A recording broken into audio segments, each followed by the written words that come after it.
Okay.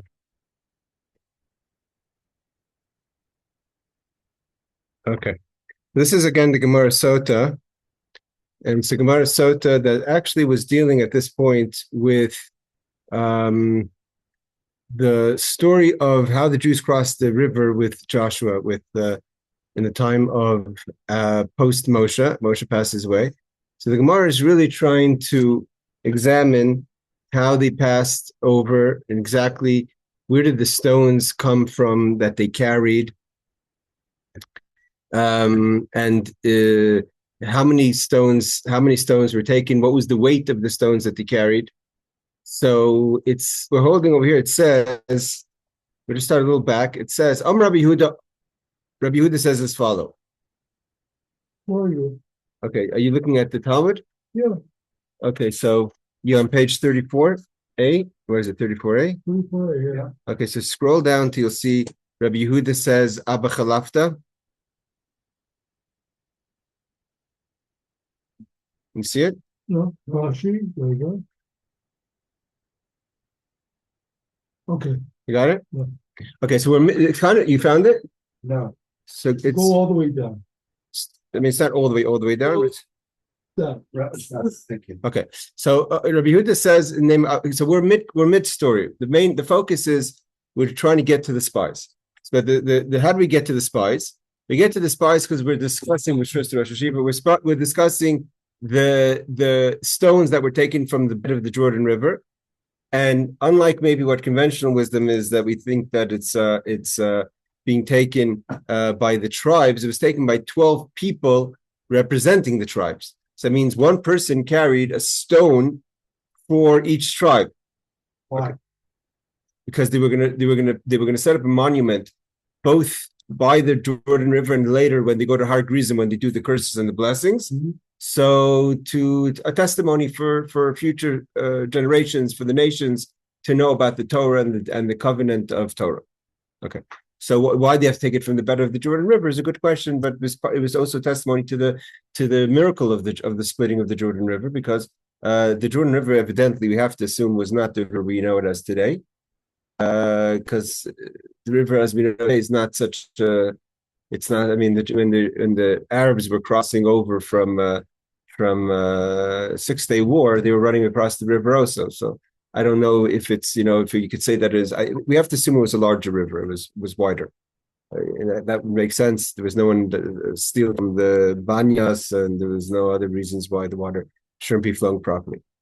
So as a testimony to the miracle, the bed of the river took these. So Rabbi Yehuda after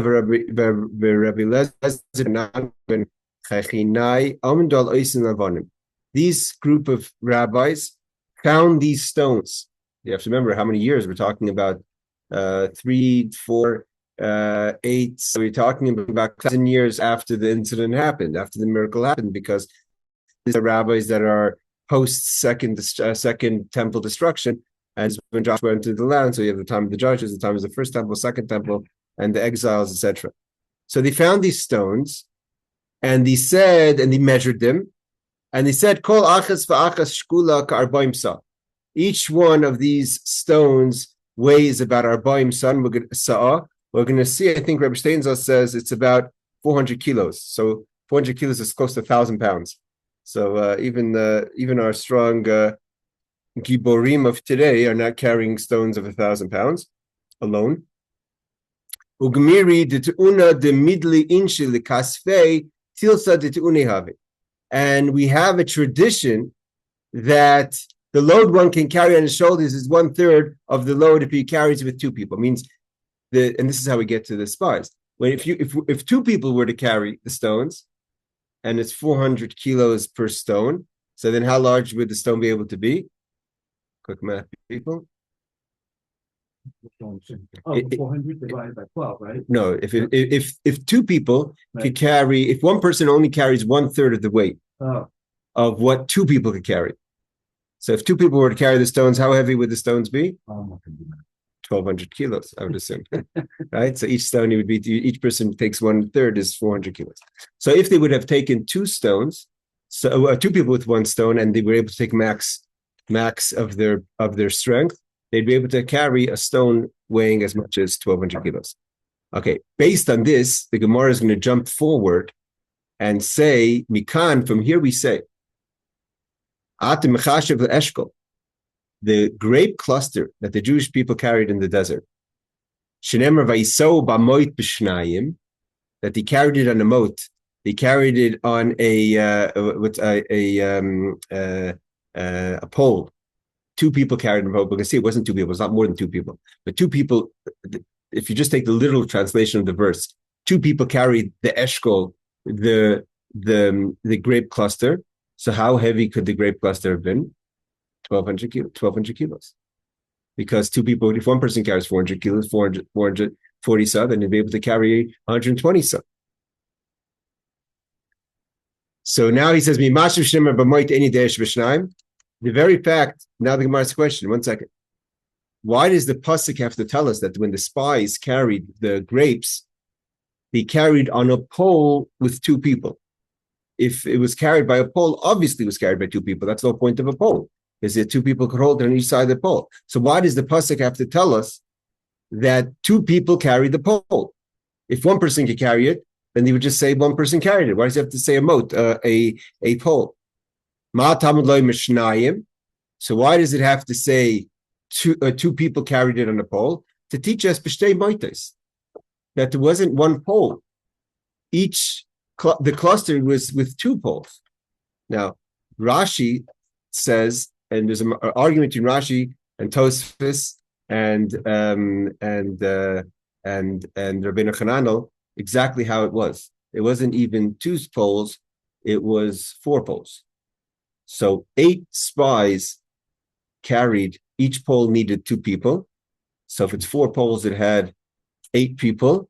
8 of the spies carried just the grapes, which mean the grapes weighed 8 times 40 sa, 8 times 400 kilos. Which is, I mean, if you think about it, it gives you a little bit of insight of why the fruits were intimidating. Because we're talking about, I mean, that's a lot of weight for one cluster of grapes. So Rabbi Yitzchak adds, turtane or turtane de turtane, that there was the rods scaled on each other.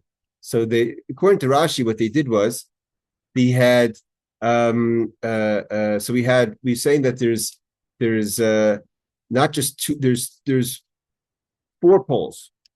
So according to Rashi, they did is they created an X, 2 poles X. So that in theory would give us how many spies? 4 spies. Then that X wasn't strong enough to carry the weight of the grapes. So they put an additional support of 2 more poles under the X. So now you had a total of 4 poles. 1 pole was an X. 2 poles were made in the shape of X. And 2 poles underneath supporting the X. At the end of each pole was 1 spy, gives us 8. Gives us 2 spies per pole, gives us 8 spies. Now, which Rabbeinu Chananel holds, not like Rashi. That means the question is, what would the argument seemingly be? Rabbeinu Chananel holds that there were 2 poles, and each pole had at the end of it 2 smaller poles that were connected to the master pole. So each pole had a place for 4 people to hold on to, 2 on each side, and there was only 2 poles underneath the cluster of grapes, but you needed 4 people per pole. Which basically the question is, seemingly according to Rashi's explanation. I'm not an expert in weight management and how you would carry heavy loads. Maybe someone here has experience better, but it seems like if you have, the question is are we putting more mass on the poles? Rashi's building a stronger support of poles, where according to Rabbeinu Chananel and Tosfos, there's a question, the poles themselves were strong enough to hold the weight. It was just a question of how many people we needed per pole. Rabbeinu Chananel holds you needed 4 people on a pole, but Rashi says you needed more poles. You needed 4 poles as opposed to 2 poles. Okay. I don't understand why they are assuming weight based on the pole. It could be that they were using poles because the greater that was just the easiest way because of their size to carry them. But why? So that's an excellent question. That's a what we call a Yisodi question. You know what a Yisodi question means? A fundamental question. The Torah, and a lot of things, when it comes to laws of Shabbos, and it comes to carrying the Mishkan, and it comes to doing work, the Torah takes the approach of you should use the max strength you have in any given time. So we want to know, for instance, last week's Parshah, or 2 weeks ago Parshah, in Nasai, we have a very strange story. We spoke about it, I think, last time, that the princes donate a measly 4 wagons, 6 wagons, but only 4 wagons to carry the crushim, the beams, and there was not enough. It says it just barely fit on the wagons. Why didn't they just donate a few more wagons? And it could be barachava, like they say. It wasn't like there was no space in the desert. It wasn't like they were lacking space. Why do you have to give an exact only amount of wagons to carry it in a very difficult way? Same thing with Shabbos. Laws of Shabbos are that if 2 people do a job of 1 person, it's not a malacha. Torah accepts a certain level of, I don't want to call it masculinity, or however you want to term it, of that a person should do the full effort that they can. So if they're carrying, for instance, why do we have to say the stones were 40 sa? Maybe the stones were smaller. The Torah says no. If they're carrying stones, they're going to carry stones to the max of their strength that they could carry. And therefore, based on that, we're going to say that the clusters of grapes, if it was carried by 2 people, would have been 120 sa'ah, which would be 1,200 kilo. And if it's 8 people, you would have to times it by 8, 40 sa'ah times 8. Because the Torah expects a person to put in their full effort into something. Okay. Right. So, Rabbi Yitzchak, Turtane, Haketzat. Now, why does Rabbi Yitzchak learn this? He doesn't tell us that he has a support from the verse to say that 8 people carried the cluster. Because even if you want to say the pasuk we quoted before says that there was 2 poles. 2 poles could be 4 people. Why do we have to say that there was 8 people? Rabbi Yitzchak wants to learn, he's trying to get to a separate objective. And that is, we're trying to figure out why Joshua and Kalev didn't carry. So we have 12 spies, only 10 spies carry. 8 spies carry the grapes, and 2 spies, each one carries the rimon and the te'ena, right? And Joshua and Kalev don't carry. And by the way, it's not so simple why they didn't carry. Because Moshe said to bring the fruits back. So on what basis did they back out of their responsibility? So Rabbi Yitzchak says, Shmoyne nasu eshkol. 8 people carried the grapes. Echad nasa riman, 1 carried the pomegranate. The echad nasa te'ena, and 1 carried the giant fig. Yeshua v'kalev lo nasu klum. They didn't carry anything. Why? Why wouldn't they carry? So the Gemara says, they were so to say aristocratic or important. Yeshua was Moshe's personal secretary or student, and Yekalev represented the tribe of Yehuda. So they were chashiv, they were too important to carry. They didn't want to have any participation. They didn't want to join the spies in whatever they were doing. Let's 2 different reasons. Totally 2 different reasons. Totally different reasons. Not only that, it gets even more complicated. The Rebbe actually has a whole talk on what basis. It's not simple, again, that they didn't carry. Because Moshe never told him that you're chashuv, and Moshe never told him only carry if you have good intentions. Moshe said, bring back from the fruit. Rashi doesn't address that question. Rashi does say one thing. Rashi says, what weren't they not involved in? Moshe never said to find the most strange looking, right? Robert Mayer, is that one of you guys? Oh. Moshe Rabbeinu didn't say to bring back the largest grapes. Moshe Rabbeinu just said to bring back fruit.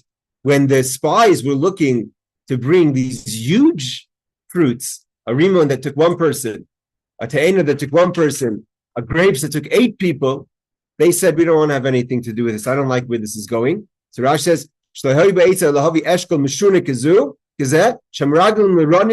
they knew that their intentions were bad. Loimar kishem shepeirasehem mishunim kach yishvehem mishunim v'gebayim. Just like the fruits are odd and strange, so too the people are strange and strong and huge, and therefore we're not going to be involved in that. Okay. Now, so this just gives us an opening to the story of the spies. We're going to skip now, everyone, to the next page, which is going to give us a little bit more about the whole story of the spies. These are the Gemara that we're going to learn now are Gemaras. Let me see. Are Gemaras that are known to us from Rashi or classes that we've taken. Well, here we're going to see the original text of the story. So we're going to go to page 34b. We're going to scroll down a little bit, and we're going to see the Gemara starts with Shlach L'cha Nashim. You have that? Okay, if you're seeing it on the Zoom, you'll see it. I have it. Okay, so we have Shlach L'cha Nashim. Amrei Shlakish.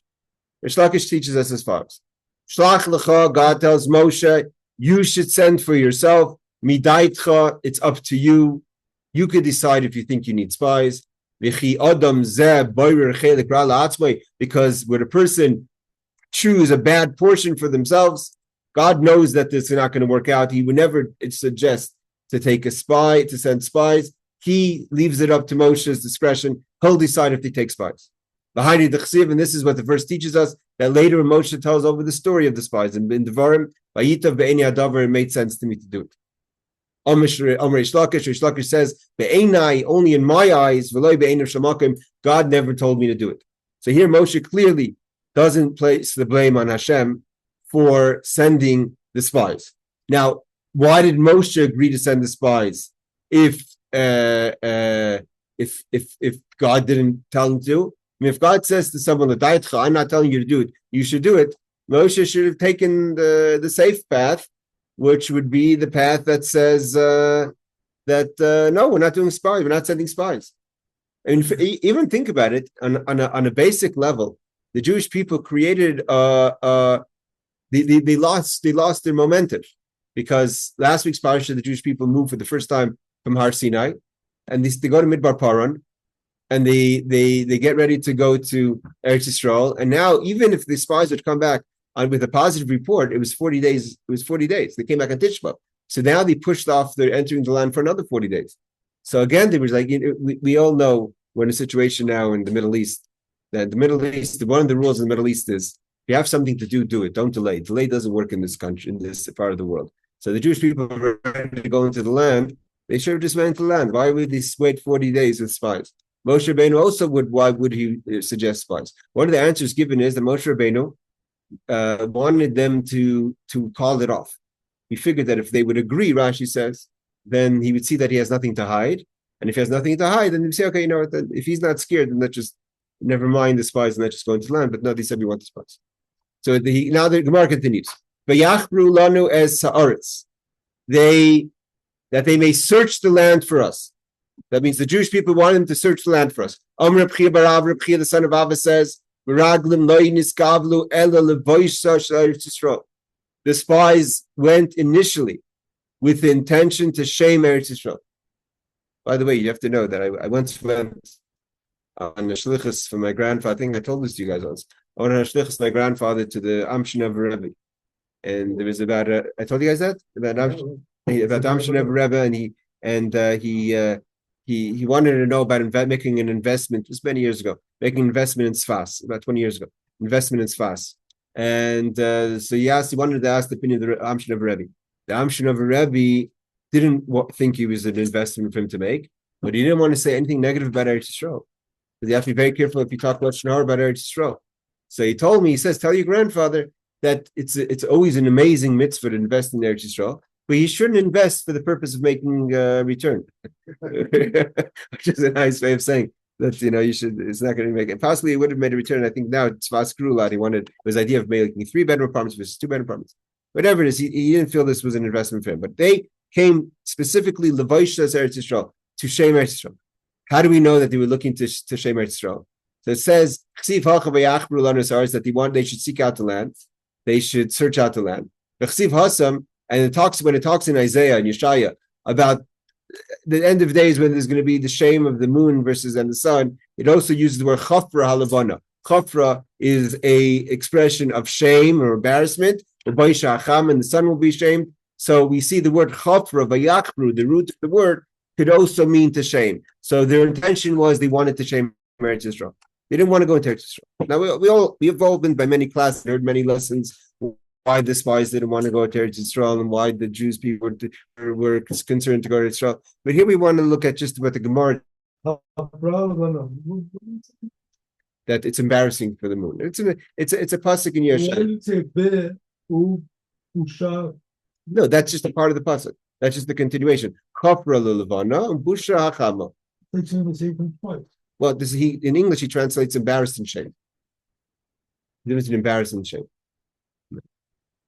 Now, this is another thing. The pasuk tells us in this week's Parshah, these are the names of the spies. Lamati Reuven, for the tribe of Reuven, is Shamua ben Zakur. That was the name of the spy for Reuven. Rabbi Yitzchak, again, Rabbi Yitzchak teaches us. We have a tradition from our forefathers, meaning this is a Messiah handed down, Rebbe in the Messiah of Torah. The Meraglim al Shem Ma'aseim Nikru. If you would examine their names, you would find that in their names is the story of the spies. It means they were called after their actions, what they planned to do. We can't study all of them to properly understand the secrets of their names. Only one of us we do understand, and who is that? Sisur ben Michael. Sisur ben Michael is one of them. Is we know what his name means, because Sisur is from the word Sotar. Sotar means to conceal. Ma'asav shel HaKadosh Baruch Hu, to conceal the actions of God, means God's ability to perform, and also Michael sha'asa atzmei mach. Mach is weak. So Micha, Mach, Kel, to make God weak. They wanted to show that God was too weak to take the people out. In general, by the way, it's not the whole story, just if you put all the parshas together, it's a little complicated.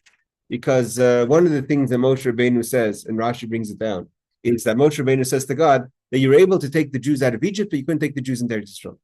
So what would be the logic behind that? Well, how could you take them out of Egypt and you can't take them to Israel? So it says no. He says he couldn't. Not that he didn't want to. If he didn't want to, then that wouldn't be a problem. The problem was that Moshe says the nations are going to say you couldn't. So they said, why couldn't you? So he said, Rashi says because you can't compare one kingdom versus 31 kings. Eretz Canaan had 31 kings, and they said one king, and therefore it was much more complicated. But we all know that in the time of Yetzias Mitzrayim, everyone was subservient to Egypt. Egypt was the superpower. It'd be like almost saying that, comparing the United States to a few small countries, to Ukraine or something. You can't compare a large country even to a whole bunch of small kingdoms. So the logic is not always 100% so clear. But either way, that logic is never an obstacle for getting past complaints. So his name was Sasar, that he concealed, Michael, that God was weak. Rabbi Yochanan. So Rabbi Yochanan says, time out, we have other names that we could understand. Under name where we could understand Nachbi ben Vavsi. Why? Because Nachbi ben Vavsi, which is one of the spies, Nachbi shehechbi dvarav shel HaKadosh Baruch Hu, that he concealed the statements of God, that the land is good and that we could go into the land. Vavsi shepisa midaisav shekadosh Baruch Hu, that he stumped on the attributes of Hashem, again, weakening God's ability to take the Jewish people to Israel. So again, their names were an indication of what they were future. I mean, obviously their names weren't given to them as spies. The name were given to them as when they were born. But we do have a hint to this in the Torah. Where's the hint to this in the Torah? Moshe Rabbeinu. Moshe Rabbeinu renames Yehoshua before the mission. He calls his name Hoshea to Yehoshua, that God should protect him, meaning that he had to insert in his name a counter to their names, which were all about fighting against Hashem. Now we have, actually, I don't know if any of you are familiar, there was a chassid that was known in Chabad. His name was Zusha Partizan. Zusha the Partizan, of course, a partisan. And he was, I remember him as a kid growing up. He was a partisan. He wasn't from a Chabad background, but he later became a big chassid of the Rebbe. And he was always he had a sign about him. He would always meet people in the end, leaving Kfar Chabad, and we'd ask them for a ride. So they're asking him, where are you going? So he'd say, where are you going? So he said, I don't know, I'm going to Ashkelon. That's where I'm going. And he would go to wherever the person was going. And he would, as soon as wherever he got dropped off, he would go and he would check out the Rebbe's organizations and the Rebbe's interest in those areas. And he always reported back. Everyone knew to stay away from him because he gave full, honest reports back to the Rebbe of how he felt things were going on. So he was a partisan. He had a lot of interesting things. One of the things he quotes is this Gemara. The Gemara says, "Vayalu b'nega vayavoy ad Chevron." He went south and he made it to Hebron. But the terminology vayavoy is singular, not plural. So if all the spies went to Hebron, it should have said vayavoyu mi bayile, that they all went to Hebron. Why does it say vayavoy that he went, the singular? Rabbi Tisha says, "Milamit sheperish kol miatzis meraglim b'holav t'nishtata chakiv yavis." If this is an amazing Gemara, the Gemara is that Kaleb leaves the group of the spies and goes alone to Hebron, to daven himself. Why does he go to daven? To save himself from the plan. Again, you see that it's not simple. When there's a bad force of energy, and the force of the Satan and the force of the Yetzer Hara, and these were giants of people, right? They were known as, they were Anshe Shem. They were people of name. That to be strong on your own is not enough. He Parshah had to go to the Oves to daven for salvation, that they should save him from the Meraglim. I forget who says it. There's a commentary who says, Tosfos asked the question. Tosfos asked the question. This is Tosfos. Tosfos says that the tradition we have is that the dead don't know what's going on. This is, by the way, another idea. This Tosfos is an idea that a lot of people don't think sometimes when you daven to Hashem that God knows everything that's happening.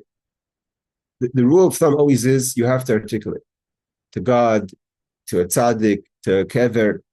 You can't assume walk in mid-conversation and say, help me. Help me from what? You have to know, if you have something to say, you have to say the whole story. Not only that, you have to say your name, your mother's name. Like, you can't just assume that everyone's on board of where you're holding and what's going on in your mind. So the Tosfos says, how would the fathers know what's going on? The Tosfos says that they don't know. If you tell them, then they know. If you come to the graveside and you say, Avram, Yitzchak, Yaakov, protect me from the plan, now they know. Before then they didn't know. So if you ask for help, then they'll help you. So this is the only marker we have, by the way, that I know of, unless anyone else could correct me, that there's idea of going to a Kibri Tzadikim. In the Gemara, clearly, he went to, the Torah says this, he goes to Nishtata Chakiv Yaves. He goes to the fathers. And from this, Rav Zusha the partisan says that there's an idea that, and why does he go? He goes to stay connected to Moshe, to be Mekusha to Moshe. He knows one thing. These are talented people with ideas and arguments. They had an argument to their philosophy. They said, why do we have to deal with the troubles of this world? Let's stay in the desert. We could just be we could be Bedouins. We could just be in the desert and live with the Anania Kaved and all that. But Moshe had a bigger plan. And so to stay connected to Moshe Rabbeinu, says in Nishtatach, this is the word, this is the basis of going to a tzaddik, Akivri Avis. And what did he daven? The Gemara tells us exactly what he prayed. Save me from this plan. I don't want to fall victim to the plan. And you have to remember something else. That Kaleb is unlike Yehoshua. He makes a big pivot because the Yeshua is known to be the student of Moshe Rabbeinu. Kaleb is not. He's the one who was able to, by Yas Kaleb, to quiet them down. Otherwise, they could have gotten out of control in a bit faster. Again, so this Tosfos that we have over here tells us that this idea that we go to Kivri, obviously you have to talk. Yeshua Kfar Bikash Moshe Lavrachim. Why doesn't Joshua go with him? Joshua also should go to Hebron. Joshua doesn't go to Hebron because Moshe already protected him. Well, how does Moshe protect him? Vayikra Moshe leHoshe benun Yeshua. Moshe calls Yehoshua. He gives him an extra yud. Anyone know where that yud comes from? Yeah. There, exactly. Yeah. Good, excellent. Well, why does it have to come from somewhere? Because exactly, you can't just create new things. You have to reshuffle. So Moshe calls him Yoshua. Why? Adding the yud for the hey means ka, which is God's name, the first two letters of God's name. Moshe knows that this is not a good idea. This is like literally almost what you would call bad politics, like when you're just getting into a situation that you know that has a small chance of ending well. The odds were totally stacked up against Moshe and God, and we still don't have a clarity of why he did it anyways. I saw that you guys had a class, so I'm sure that class addressed that question on that this week. It's just the same as like wanting to negotiate with Iranians. I didn't want to say that, but if you're saying that. Like what? Behind the gamble. Yeah. Behind the chsiv, and this is what it means when the verse tells us about Kalev, that God tells us about Kalev, he had another spirit with him. And like Rabbi Steinzal says, the Mashal says that the Marsha says, what's a different spirit? So a different spirit could be, like we loosely translated, he had a different kavana, he had a different agenda. He wasn't going to go with their agenda. He wanted to go with Moshe's agenda. Ruach acheres. Ruach. But ruach, the actual ruach means a spirit, not just ruach. When you say, you ever heard the expression matzav ruach? You know what matzav ruach means? How do you say matzav ruach in English? How are you feeling today? You know, matzav ruach. I mean, matzav ruach is down. I'm a little out of it. I'm not feeling so great. Implications are a little bit more because he went to a keva, and there's an idea like the macabre certain influences that's what Rasha says, that the ruach acheres is that we know that we have the ruach habehem and the ruach adam. Everyone has inside of them the spirit of the human and the spirit of the animal. And a lot of the times we're battling the spirit of the animal in us, what we call nefesh bahamis, the animal soul. And we have the ruach adam, which is the logical, the nefesh elikis. So when it says ruach acheres imai, the Marsha says he was guided by his nefesh elikis, by his godly inspiration. That's the ruach, the spirit of the nefesh, and the other acheres means different than others. Who was the others? The spies. They were going with their animal instinct, and their animal instinct, even if they had good arguments on paper. A lot of times we have good arguments on paper, but if you dig a little deep, you'll see that behind that argument is an animal. Is selfishness, ego, tivus, whatever, all the things that are coming. The animal has many shapes and forms. So whatever that's what's guiding the animal soul, but that's the agenda. That's what's behind it. So Ruach Acheres Imai, he had another spirit, the spirit of the Nefesh Elikis. He was for a higher purpose. Okay, so again, the question that everyone asks is another obvious question, which would be everything we're learning now is kind of mentioned in Rashi. It's not chidushim, but we're just seeing the original text. But what's one of the questions one could ask? Why didn't Moshe daven for Kalev? Why didn't Moshe daven for Kalev? Or why didn't he daven for all the spies for that matter? And here to say that like Yehoshua was going to be the leader of Am Yisrael. So if he did fall, that would have been much more catastrophic than any of the other people falling, including Caleb. If I'm not mistaken, I think when we go back, Kalev marries, later in the Gemara Sotah says Kalev marries Miriam. And I think, if I'm not mistaken, that it's from Kalev that David HaMelech comes. I think that Boaz comes from Kalev. I think that's the tradition. You have to check Shoftim, Rus. But I think Kalev, because he had different names, but I think David comes from Kalev. So therefore, there was also the concept of King David. But either way, I hear what you're saying. It's a good point. Yeshua was never going to be biased. I mean, he's never going to be. They weren't going to tell him anything. They knew he was Moshe's right-hand man, so he was separate from them. The spies aren't going to try to push the agenda on him. Yeah, but then why does Moshe have to give him another name altogether? Because he still needs to be strengthened by the fact of his own self being drawn in. And Caleb, he's already in. He already knows that they have a bad agenda. Yeah, but why wouldn't Moshe protect him? No, partly because why wouldn't Moshe protect Caleb? Because he didn't have a connection with Caleb. Caleb was just a part of the spies. Moshe was sending his right-hand man into the fire. But what was the impetus of Caleb even going to Machpelah? Like, what made him go there? Did Moshe go? No, that's the point. The point is that they knew this was a bad idea. Everyone, I mean, Moshe Rabbeinu already gives Yeshua an extra yud to his name. It doesn't say that that was like a private incident. It's the Torah says Vayikra Moshe Yeshua ben Yeshua. Everyone would have known that, right?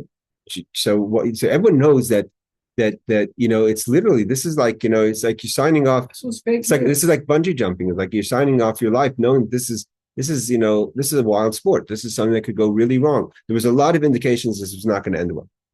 You're saying, but I'm saying like they all went in there, but the question is, why did Caleb go to Machpelah? Because he knew that they had bad intentions. Yeah, and then his strength. What's the connection that people had bad intentions? So he wanted to go to Kivriyavas. He wanted to have him by the fathers.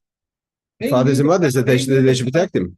He knew the power of Machpelah because they know the stories. He brought Avram there. He brought Yaakov there. Yeah, the very kids to go and die. We don't have any place in the Torah where it says that someone went to a cave.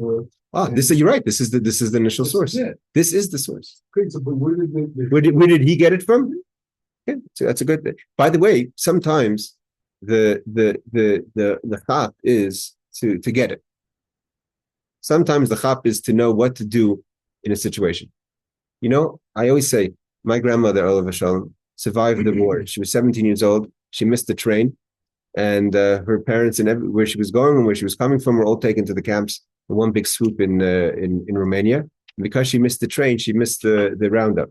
At the time she came to any destination, all the Jews were already taken to the ghetto, and she was able to survive the war. She quickly got fake papers, and she hid out in the city of Cluj, which is known as Klosenberg, right outside the headquarters of the Gestapo, and she was like too close for them to see her, and she survived the rest of the war that way. How did she know to do what she had to do? Like, I mean, the things that she had to do, there's no precedent. There was never a Holocaust before that she had to figure out what to do. There's a certain instinct you have. The Ruach HaCheres, that was his Ruach HaCheres. The Ruach HaCheres was to know to do that, to know to go daven by the others. I mean, you have other examples. You have the fact that you're taking Yosef's kever out, and you have the fact but you have the fact that Yaakov was kept in Mitzrayim for an extended period of time. He was mummified, and the Egyptians were doing such things. He didn't want to be buried there because he didn't want to be idolized and be a place of idol. I hear you saying. That's interesting. That's actually a very good word. That's interesting. Let's continue. He goes to Hebron. V'sham Achimon, Sheishai, V'talmai. These are the three giants of people. Again, we don't find anywhere, which is an amazing thing. We don't find anywhere that there were giants in Egypt. The giants were all in Canaan for some reason. Achiman, what's Achiman? So Achiman is, the Torah tells us, his name was Achiman, was that he was Miyuman Shebeach, of the most skilled or strength of his brothers. Sheishai, these are all giants. The ones who fell from some sort of, they were supernaturally large. Sheishai Shemeisim es Aretz Kishchasais. His weight was so heavy that every time he walked, he made these huge. The land would turn, I think it says, into ditches because of the footprints that he made. So he was obviously very big. And Talmud Shemeisim es Aretz Shlamim Tlamim, he would make pharaohs, and pharaohs also, due to his weight, evidently different types of weight effects on the ground that these giants did, and that's who we saw in Hebron. Okay, which one was heavier?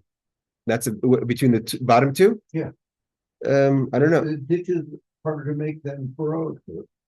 Honest. What is a furrow different than a ditch? I don't know. A furrow is just a long ditch. A long ditch, right? That's what I thought. Yeah. It took longer steps. Maybe he had larger foot. He had a bigger foot. He dragged his foot a bit. He had a limp. Another thing is that Achiman Bana Ana, he's called Achiman because he built the city of Anas. Sheshai Bana Ulash, he built the city of Ulash. Talmai Bana Talbush, he built the city of Talbush.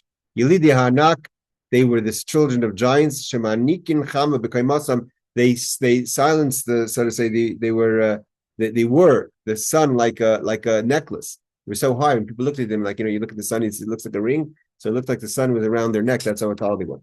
So they were obviously very large people. In the pasuk it says that they felt like grasshoppers, and like we're going to see soon, they felt like grasshoppers. I mean, they felt so tiny to these large people. And Hebron was built 7 years before Mitzrayim. The Gemara says, "My nivnasa." If you want to say it was actually built first, after Adam boina bais levnei katan kaidim levnei gadol, would it make sense? Who's Hebron? Hebron is the city of Canaan, and Canaan was built by Ham. Ham is the son of Canaan. Ham also has another son. His name is Mitzrayim. Mitzrayim is older than Canaan. Why would he build Canaan, a city, before he built his son Mitzrayim, a city? Mitzrayim is older than Canaan. So he would first, how could it be that Hebron was built 7 years before Mitzrayim? The answer the Gemara says is that it's 7 times nicer than Mitzrayim. So the question is, one second, why would he build a nicer place for the younger child over the older child? Because the Gemara says that's not uncommon. A lot of times people have a soft spot for the youngest children. We also know a little bit that Ham and Canaan had some sort of common relationship, right? It was Canaan that goes and tells Ham that his father is and his grandfather is running naked. It's Canaan and Ham had a relationship, and he built for Canaan a nicer place than he built for Mitzrayim, but it's built later, not that he built it before. And here the Gemara says even more. And you should know that of all the places in Eretz Yisrael, Hebron is not the nicest place. Trasha means a rocky area. So it's not Hebron's not a nice area. That's why they buried the dead there. Why did Avram go to Hebron? He could have gone anywhere. He went to a place that would make sense to bury the dead. Why? Because it's not all there's not much else you could do in Hebron. So the point is that if Eretz Yisrael, Hebron is 7 times nicer than Mitzrayim, what does it mean to say? No offense to the Egyptians, that our worst is better than their best. Sohan was the place of kings. We learn later that when they sent emissaries to Egypt in the time of the first temple by Chizkiyahu, that the kings were sitting in Sohan. Sohan is the most beautiful aristocratic place of Eretz Yisrael. Eretz Yisrael is not, Hebron is not. So the obvious question is, but King David started off his kingdom there. For 7 years, he was a king in Hebron. That's another question. All right. That's why they buried the dead there. There's no nicer place than Egypt. Like it says, Kagan Hashem Keretz Mitzrayim. Tzon was the nicest place of Egypt. Like it says, when Chizkiyahu sent the people to help fight against Sancheir of the Assyrians, he sent it to Tzon because that's where the kings were. So it's a nice area. Hebron was 7 times nicer.